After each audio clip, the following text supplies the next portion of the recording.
রুশ ইউক্রেন যুদ্ধে ৩.৫ বছরের মাথায় যুদ্ধবিরতি নিয়ে দেখা দিয়েছে নতুন সম্ভাবনা। একটি চুক্তি করতে উভয় পক্ষের সঙ্গে আলোচনা চলছে বলে জানিয়েছেন মার্কিন প্রেসিডেন্ট ডোনাল্ড ট্রাম্প। তিনি বলেন, এতে অঞ্চল বিনিময় হতে পারে। এ তথ্য শুনে চরম ক্ষোভ ও হতাশা কাজ করছে কিয়েভ ও তার মিত্রদের। ইউক্রেনের প্রেসিডেন্ট ভ্লাদিমির জেলেনস্কি ভিডিও বার্তায় জানিয়েছেন, ইউক্রেন কোনো ভূমি ছাড় দেবে না। তিনি বলেন, ইউক্রেনকে বাদ দিয়ে এ ধরনের কোনো চুক্তি মেনে নেওয়া হবে না।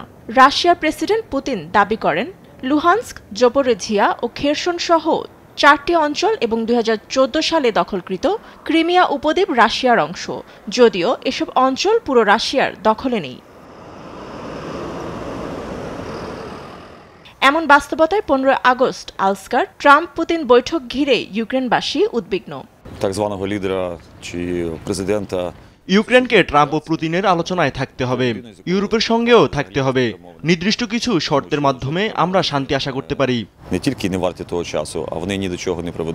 ইউক্রেনের মানুষ শান্তি চায়, তবে তা যেন ভূমি হারানোর বিনিময়ে না হয়, এমন প্রত্যাশাই শোনা যাচ্ছে পথে ঘাটে। নিউজ ডেস্ক, দেশ টিভি।